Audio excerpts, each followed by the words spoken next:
The Art to Equality project is something that the National Park asked us to do. Are there any national parks that speak to you? And that's what this Art to Equality project is about. Are you included? During the 2016-2017 academic year, Kutztown University's Frederick Douglass Institute and the National Park Service partnered together to engage in part of their program called Art to Equality. So there's three parts to the Art to Equality program at Kutztown University through our Frederick Douglass Institute. The first part is our think tank that met all during the academic year in the fall and the spring, for the most part every other week. And the second part of the program was the identification of 5 interns that actually studied 5 different national parks of their choice and visited those parks and wrote a research report. And the third part of our project was a social justice teach-in where we identified a national park, we researched that national park, and we partnered with the Fort Worth School District Junior ROTC to visit a national park and teach about issues of equality and social justice at that national park. Our students chose the Minuteman National Site, missile site up in South Dakota and Sioux Falls area, and we did that in April of 2017.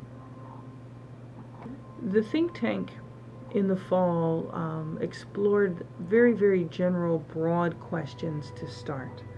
I asked them what they already knew about the national parks, and do you feel connected or disconnected with the national parks? With that broad question, the students started to research on their own on their own time, and what they found on the internet, and they explored the national park website in detail.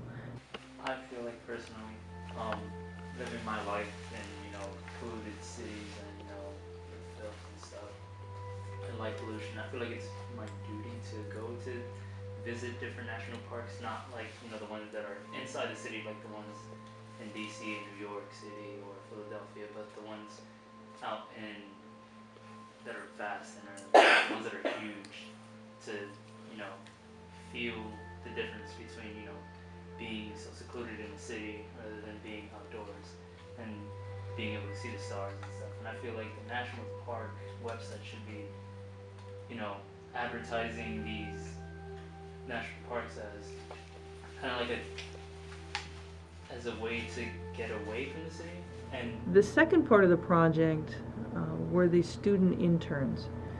There were 5 national parks that the interns chose. Those parks included Edison, Gettysburg, Hopewell Furnace, Valley Forge, and Shenandoah. Those choices were made based upon student interests. Hey, it's Katie. And it's Jordan. And we are at Hopewell Furnace in Elverson, Pennsylvania. It's a National Historic Site. Here's 25 reasons why you should visit the national park. Number 1 is that with all the technology we have today, we sort of lose an appreciation for the world and all the beauty that it has to offer. Most of the student interns were history majors, and the topics that they enjoyed the most were topics that they have done a lot of previous research about in other classes. 2016 is the 100-year anniversary of the National Park Service. The newer sites they found more diverse in the stories that were told. For example, Hopewell Furnace in Berks County, Pennsylvania was a newer site, even though the main story of that site reflects colonial times, that because the site was created in the 1970s, I believe, the student intern felt that the stories of the civil rights movement, the women's rights movement, influenced the stories that were told at those sites. In other words, they found that African American and women's stories were told at Hopewell Furnace, Their hypothesis is that those stories were told because those sites were created post 1950. In the spring, the think tank changed gears. We had 20 new students, and the think tank actually was part of a class where there was credit. And having credit and giving assignments allowed the students to dedicate more time and rewards as a benefit of doing an assignment. With that, the think tank changed gears.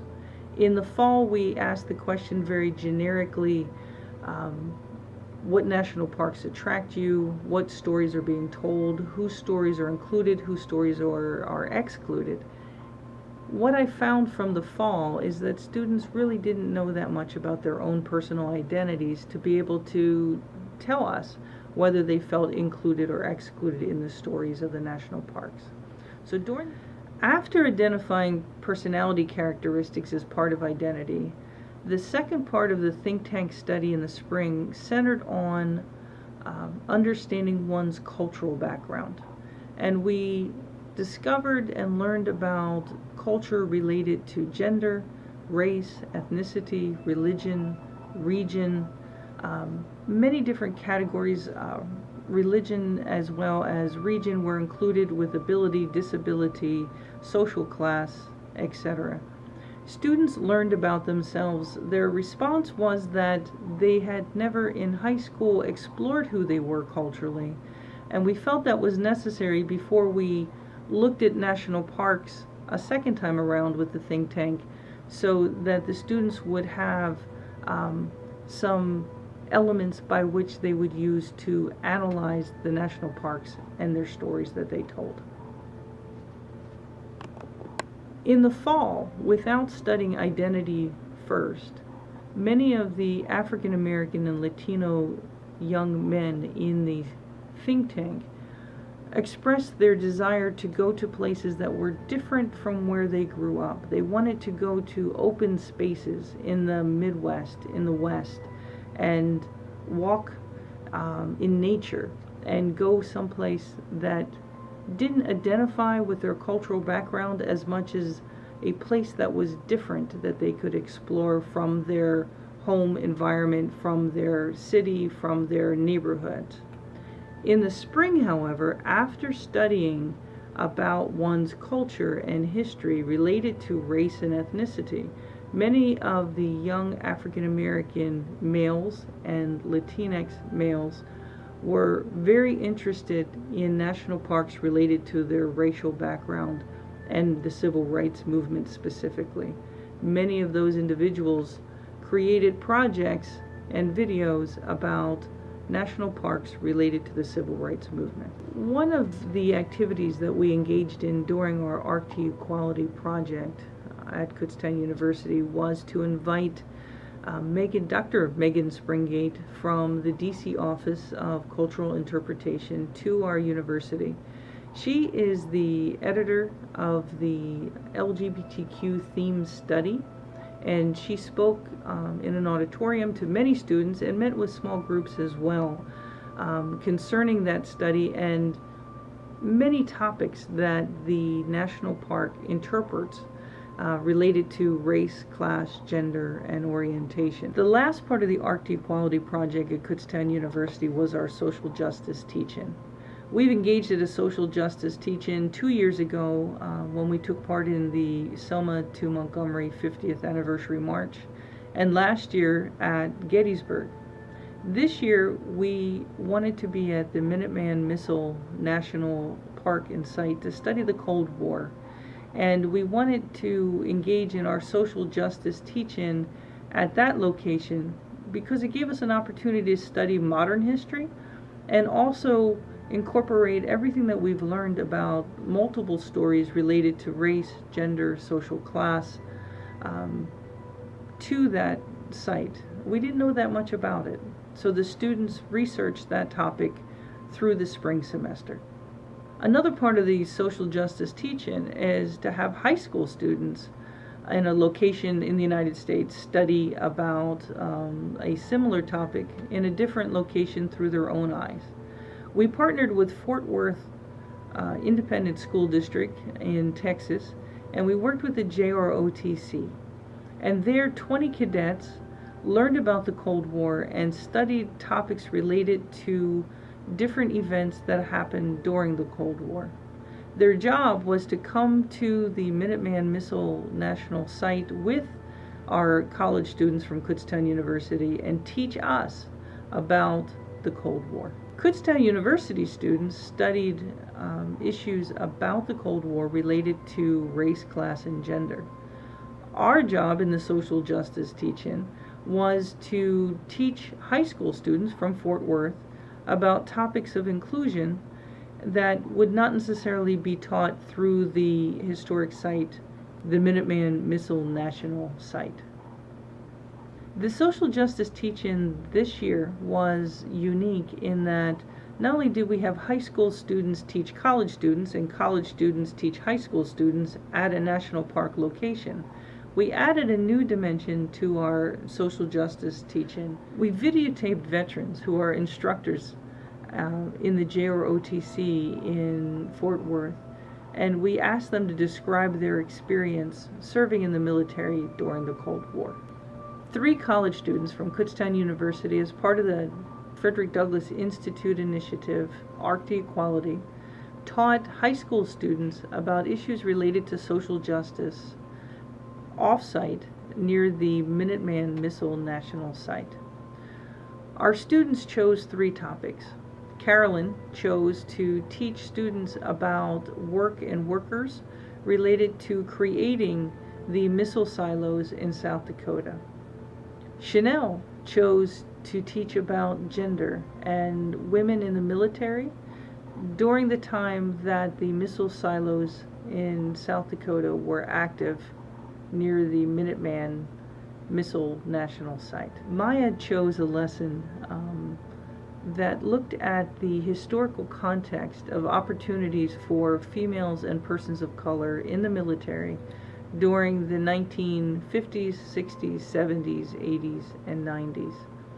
Her lesson centered on students and boxes that society may place them in and societal oppression, both then and during the period in the 50s, 60s, and 70s, and then boxes that still exist today. So the job of Kutztown University Frederick Douglass Institute this year was to have students brainstorm their opinions about national park sites, about historical stories that are included or not included at national park sites, and share their insights with national park personnel.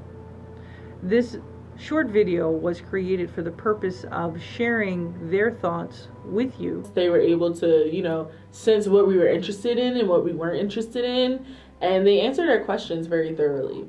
And I enjoyed it a lot. It just, my perception of what, the national park system completely changed. And it opened me up to a whole new way of thinking, a whole new chapter of history that I wasn't necessarily exposed to. So that really changed just how I view museums and view museums, and I guess view history altogether, because I always would go in looking at it from this social history, industrial history point of view, and looking at the aspects of that related to the research that I was interested in and the history that I was interested in. But being with the group and going in looking for something different, I don't know. Even like this, we just met these kids, and some of them say that this is something that they're not gonna ever forget. So I guess that is the things like that count. So. The Arc to Equality project at Kutztown University Frederick Douglass Institute has been a life-changing opportunity for some young folks that had an opportunity to go to the national parks. This project has been more a matter of aiding adolescents in their transition to adulthood, specifically what we see as students not tapping into their racial, cultural, ethnic, gender backgrounds as much as tapping into different tasks related to the movement from adolescence to adulthood. More specifically, students tended to enjoy and seem to get a lot out of understanding and studying their identity and who they were, whether it was elements of their personality or their cultural constructs. Forward, JLTC, Mount Rushmore!